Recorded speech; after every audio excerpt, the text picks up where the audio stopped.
इस देश में गाली किसने बनाई कि अहिर गणरिया कुर्मी चोर धर सारे का टंगरी तोड़? ये किसने गाली बनाई? किसी मुसलमान ने बनाई क्या? किसी दलित ने बनाई क्या? किसी आदिवासी ने बनाई क्या?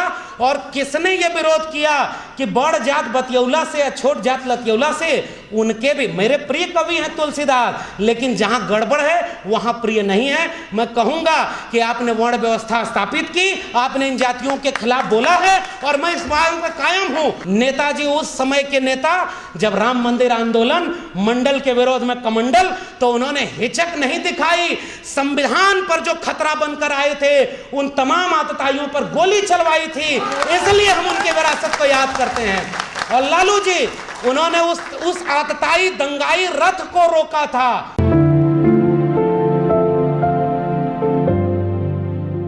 जाति जनगणना के विरोध में कौन आया?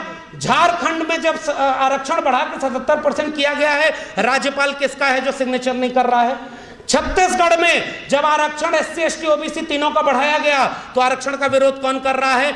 यहां आएंगे तो कहेंगे मैं OBC मां का बेटा हूं, मैं फकीर आदमी हूं, और आपके आरक्षण का विरोध ये सारे वही लोग कर रहे हैं जो आपको हिंदू बनाने आते हैं। ये आपके आरक्षण के विरोधी हैं। और इसलिए मैं कह रहा हूं, ये बजरंग दल, विश्व हिंदू परिषद, युवा वाहिनी और ये सारे लोग पूरे देश में गालियां दें, एक मुकदमा नहीं होगा। और इस मुल्क में स्वामी प्रसाद मौर्य और शिक्षा मंत्री बिहार चंद्रशेखर पर मुकदमा होगा, जो बोलेगा उस पर मुकदमा होगा। तो भाइयों, एक बात सुनो, डॉक्टर राम मनोहर लोहिया, भारत आजाद हुआ तो लोग सत्ता में बैठे और राम मनोहर लोहिया नहर रेट आंदोलन के लिए सड़क पर लाठी खा रहे थे। उन नायकों को आपने तस्वीर में लगाया है। केस मुकदमा ये आपसे कभी आपकी आवाज नहीं रोक पाएगा। कबीर, ज्योतिबा फुले, शाहू जी महाराज, डॉक्टर भीमराव अंबेडकर, डॉक्टर राम मनोहर लोहिया, मंडल कांशीराम, ये मुकदमे और जेल से डर गए होते तो आज हम उनको याद नहीं कर रहे होते। आपको आखिरी बात, केवल गुजारिश, नकारात्मकता तो देखिए बहुत है। मैं भी चाहता तो यहाँ आपको बहुत सारी कमियां गिना देता कि OBC में ये कमियां हैं। अरे बहुत कमियां हैं, फिर भी गुंजाइश इतनी है कि अगर न्यूनतम सहमति पर भी बृहत्तम एका बना लेंगे, ये मुल्क अपने आप बचा लेंगे। इसलिए कमियों की बात मैं नहीं कर रहा। और वसीम बरेलवी का शेर पढ़ के जा रहा हूं, उसी को जीने का हक है जो इस जमाने में इधर का दिखता रहे और उधर का हो जाए। ऐसे लोगों को पहचानिएगा जो लिबास आपकी जाति का पहनकर आएंगे, आपकी OBC का पहनकर आएंगे, आपके दलित का पहनकर आएंगे। पसमानदा, और बीजेपी चिंता कर रही है पसमानदा की। एक तरफ लिंचिंग, एक तरफ मस्जिद पर हमला और दूसरी तरफ पसमानदा को हक। एक तरफ सारे सरकारी संपत्ति बेच दो। जाति जनगणना की मांग इतनी ताकतवर हो गई कि जनगणना ही नहीं करा रहे। अरे ये डरपोक लोग हैं, थोड़ी हिम्मत और बढ़ाइए, सारी मांग आपकी मान लेंगे। इसलिए पहचानिए, कुल्हाड़ी में लगी लकड़ियों की वजह से जंगल की लकड़ियों को समझाया जाएगा कि ये कुल्हाड़ी में लकड़ी तुम्हारी जाति की तो है, अहिर कुर्मी कोयरी। मैं आपको कहने आया हूं, और जाते जाते कुल्हाड़ी की व लकड़ी की पहचान को अपनी पहचान से जोड़ेंगे।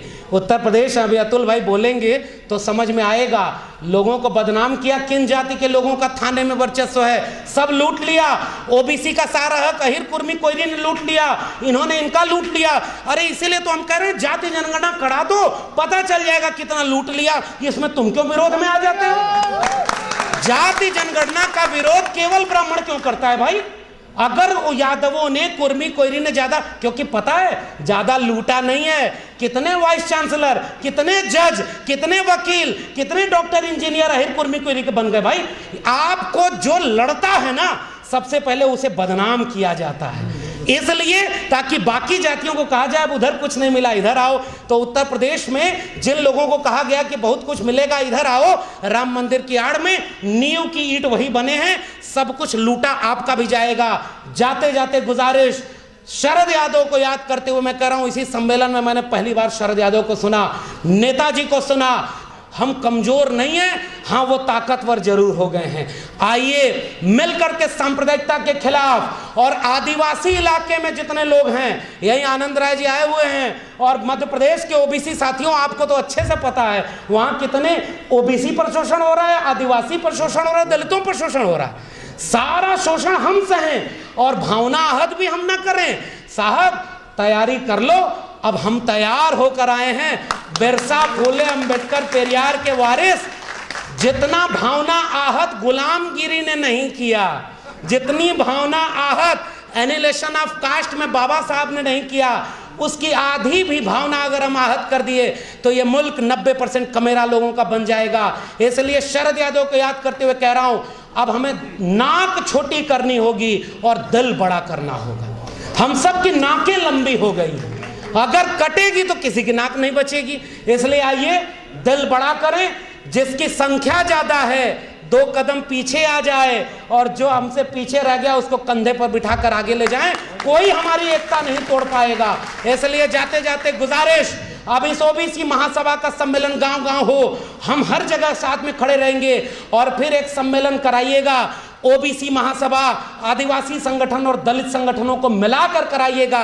90% लोगों का संगठन, मिलकर लड़ेंगे, मिलकर बचाएंगे।